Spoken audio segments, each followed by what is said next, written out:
کیا اس الیکشن کے ریزلٹس کے خلاف الیکشن کمیشن میں جا رہی ہے یا ٹربیونل کے پاس جا رہی ہے شکایت کرنے کے لیے، یا صرف پریس کانفرنس پر اس پر اتفاق کیا جائے گا؟ دوسرا، گیس بندش ایک بڑا مسئلہ ہے، اس پر خاص طور پر کاروباری حضرات کے لیے، اور ایپٹما نے ہڑتال کی کال دے دی ہے۔ انہوں نے کہا کہ جو ہم نے مائل سٹون اچیو کیا تھا وہ اسی وجہ سے کیا تھا کہ آپ نے ہمیں ریلیکسیشن دی تھی، اور اب اگر آپ یہ رعایت واپس لے رہے ہیں تو پھر ہم جو ہمارے ہمسایہ ممالک کے انٹرنیشنل مارکیٹ ہے اس کو کمپیٹ نہیں کر سکتے، اور ہم ہڑتال پر جا رہے ہیں۔ لیکن اس کی وضاحت فواد چودھری صاحب نے کیا۔ فواد چودھری صاحب کہتے ہیں کہ مہنگی گیس جو ہے وہ سستے داموں آپ کو نہیں دے سکتے۔ فواد چودھری صاحب نے کیا جواب دیا اس میں بات کریں گے۔ کچھ اور چیزیں بھی ہیں پروگرام کے دوسرے حصے میں، آگے جا کر پھر ہم شبر زیدی صاحب ہمارے ساتھ موجود ہوں گے جن سے ہم گفتگو کریں گے انڈکٹمنٹ کے حوالے سے، جس کے بارے میں انہوں نے وضاحت کی ہے کہ میں نے ملک کے دیوالیہ ہونے کی بات نہیں کی تھی، لیکن اس بات کو چھوڑیے کہ انہوں نے یہ کہا تھا یا نہیں کہا تھا، لیکن انہوں نے اپنی اس 1.5 گھنٹے کی پریزنٹیشن میں اور بہت ساری امپورٹنٹ باتیں کی ہیں، اور اگر دیکھا جائے تو وہ ایک طرح سے وہ بھی پوری کی پوری چارج شیٹ ہے حکومت کے خلاف اور اس کی پرفارمنس کے حوالے سے۔ تو اس پر آج ہم تفصیل سے گفتگو کریں گے پروگرام کے اگلے حصے میں۔ میرے ساتھ پہلے حصے میں اوریہ مقبول جان صاحب موجود ہیں، سینئر تجزیہ کار، بہت شکریہ اوریہ صاحب۔ کمل چودھری صاحب ہمارے ساتھ موجود ہیں، میں نے پاکستان تحریک انصاف کی رہنما ہیں۔ کمل صاحب بہت شکریہ۔ غالباً جاوید عباسی صاحب مجھے بھی ابھی ہمارے ساتھ موجود نہیں ہیں، جی چلیں آئی ہوپ کہ وہ ہمیں جوائن کرتے ہیں۔ بہرحال جی، میں اوریہ صاحب سب سے پہلے، بلکہ اگر آپ اجازت دیں تو میں کمل صاحبہ سے شروع کرتا ہوں، اور میں خانے وال کے الیکشن پر آنا چاہتا ہوں۔ سب سے پہلے خانے وال کے الیکشن میں کیا ہوا ہے کمل صاحبہ؟ بسم اللہ الرحمن الرحیم۔ Thank you very much Asad, آپ نے خود ہی کافی ساری چیزیں ریکیپ کر دی ہیں، اور جتنی انفارمیشن آپ کی ہے اتنی ہی معلومات اس الیکشن کے حوالے سے میرے پاس بھی ہے۔ جو آپ نے بات کی اس میں ایک ایویڈنس آیا ہے کہ ایک فوت شدہ شخص کا، یا جو دنیا میں نہیں ہے ان کا جو شناختی کارڈ ہے وہ ووٹ کے لیے استعمال کیا گیا، اور اس طرح کے کیسز آپ کو پتا ہے کہ سب سے زیادہ یہی رپورٹ ہوتے ہیں، اور یہی ہماری سب سے بڑی ریزرویشن ہے کہ ایسی ووٹر لسٹیں بنا دی گئی ہیں جس میں میرے دادا، میرے والد صاحب جو اگلے جہان سے آتے ہیں اور خاموشی سے ووٹ ڈال کے چلے جاتے ہیں، کاش ہمیں پتا ہو تو ہم ان سے مل ہی لیا کریں الیکشن کے موقع پہ۔ سو اس چیز کو ختم کرنے کے لیے ای وی ایم جو ہے وہ لائی گئی ہے، جس پہ بہت زیادہ ریزسٹنس نظر آ رہی ہے، اور انہی جماعتوں کی طرف سے آ رہی ہے جو سب سے زیادہ دھاندلی کا شور مچاتی ہیں۔ تو بیسکلی کوشچن ہے کہ الیکشن کا جو کنڈکٹ کرانے کا طریقہ کار ہے اس کو کیسے ٹرانسپیرنٹ بنایا جائے۔ وہ اسی طرح بنایا جا سکتا ہے کہ آپ کی جو ووٹنگ کا ٹائم ہے یا جو ووٹر لسٹ ہے وہ انشور ہو کہ دنیا میں موجود زندہ حضرات اور اس حلقے سے تعلق رکھنے والے لوگ ہی ہوں، اور ان کا ریزلٹ کی جو کاؤنٹنگ ہو اس میں جو فوت شدگان ہے وہ استعمال ان کا کارڈ نہ یہ سارا اگر آپ کے پاس ریکارڈ موجود ہے کمل صاحبہ، یہ اگر آپ کے پاس اتنی ڈیٹیلز موجود ہیں تو آپ الیکشن کمیشن میں جا رہے ہیں شکایت دے کر، جیسے ڈسکا کے الیکشن کے حوالے سے نون لیگ گئی تھی اور اس نے اپنا مقدمہ جیت لیا تھا الیکشن کمیشن میں؟ دیکھیں جی، مجھے ابھی اس کے بارے میں انفارمیشن نہیں ہے، لیکن ڈسکشن ضرور چل رہی ہے۔ اب وہ پارٹی کی جو لیڈرشپ کنسرن کوارٹرز جو الیکشن کو دیکھتے ہیں یا پارٹی کے جو عہدیداران ہیں، یہ وہ ڈیسائیڈ کریں گے، اور یقیناً کریں گے۔ اگر ان کو لگتا ہے کہ الیکشن کمیشن میں جانا چاہیے تو بالکل جائیں گے۔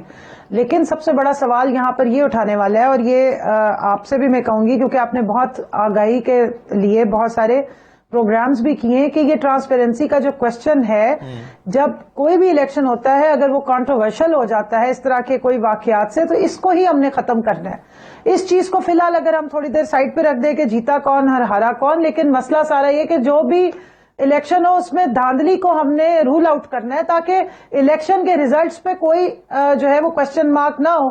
بالفرض اگر ای وی ایم استعمال ہو رہی ہوتی تو نون لیگ اگر ای وی ایم کے استعمال کے بعد جیتی، ہم بڑے کھلے دل سے ان کو مبارکباد پیش کرتے کہ بھائی واقعی انہوں نے الیکشن جیتا۔ لیکن اس طریقے سے تو ہر کوئی جو ہے وہ کلیم کرتا رہتا ہے کہ ہارنے والے دھاندلی بھی ہوئی، دھاندلی کے شواہد بھی نکل آتے ہیں۔ اب آپ پیپلز پارٹی کے اور جو نون لیگ کے مابین الیکشن ہوا 131 میں، یہ جو ابھی ہوا ہے اس میں آپ دیکھ لیں کیسی کیسی چیزیں نکل کے آئیں، پیسے کا استعمال ہوا۔ تو ان چیزوں کو الیکشن کی جو پروسیس ہے اس کو ٹرانسپیرنٹ بنانا بہت ضروری ہے، اور یہی ہمارا سب سے بڑا مدعا بھی تھا 2013 کے الیکشن کے بعد، اور ہم نے وہ چیزیں پروو بھی کی۔ ہم متعلقہ فورمز پہ بھی گئے اور وہاں پر جا کے ہم نے سارے شواہد بھی پیش کیے جو آپ کو پتا ہے۔ اس کے بعد